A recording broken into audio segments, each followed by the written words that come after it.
Subscribe to our channel and help us to spread the word.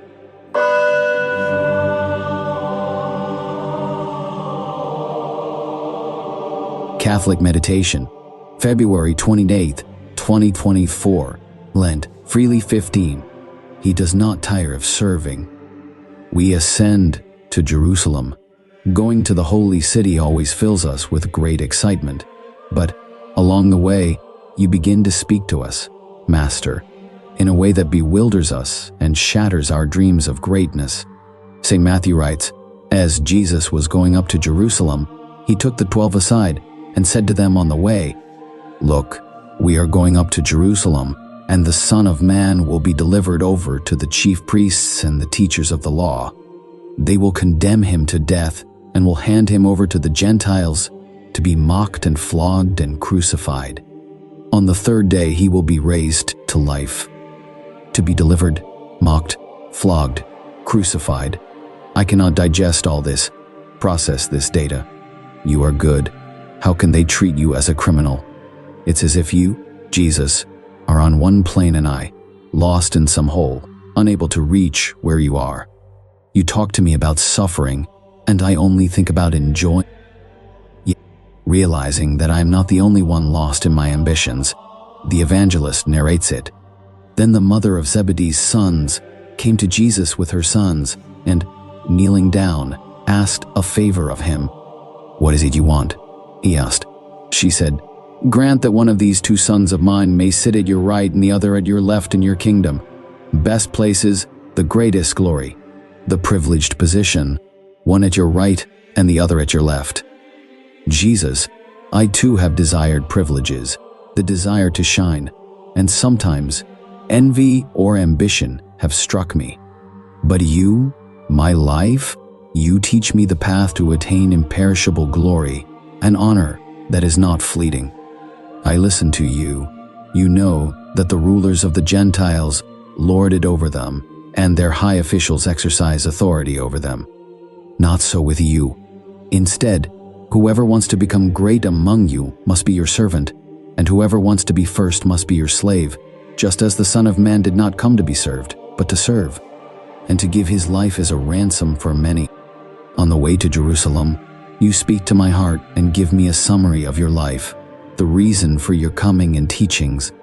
You came to give everything, to give your life for me, to give it all at once, there, on top of the cross, and to give it in pieces, serving me. And you show me what your greatness and honor are, what your desire, your longing is. The Son of Man did not come to be served, but to serve. Jesus, may I learn this, may it be given to me. Let me say in my prayer, yes, Lord, I too can and want to serve like you. Mary, you saw this service of your Son come to life every day. In Nazareth, he went out of his way for you to make your journey happy. Mother, let me focus on this Jesus who does not tire of serving.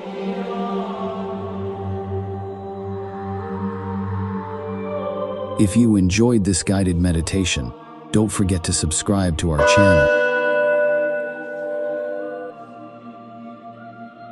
And now, after this brief guided meditation, we will continue with the theological commentary on the passage MT 2017-28. The passage from Matthew 2017-28 presents a crucial moment in the life of Jesus and his disciples, where he predicts his death and resurrection while addressing the issue of greatness in the kingdom of heaven. In the opening verses, Jesus, with a prophetic tone, announces his imminent suffering, death, and resurrection. This announcement reveals Jesus' profound understanding of his redemptive mission and lays the theological foundation for understanding Christ's salvific work.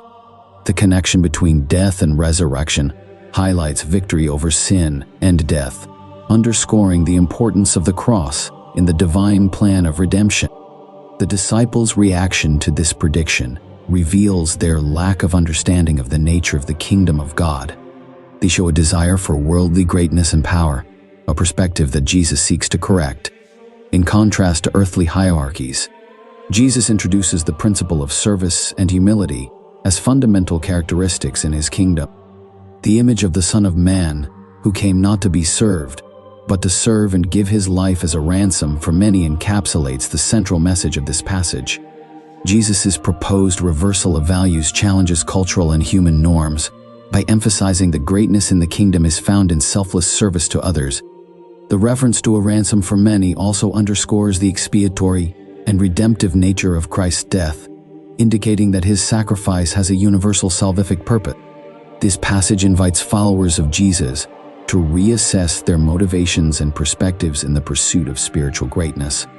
The call to service and humility is an ongoing exhortation for believers, reminding them that the path of discipleship involves relinquishing self-glorification and seeking God's will by serving others.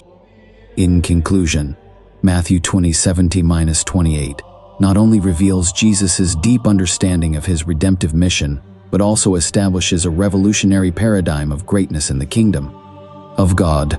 Greatness is attained through humble service and a willingness to give one's life for others, following the supreme example of Jesus Christ.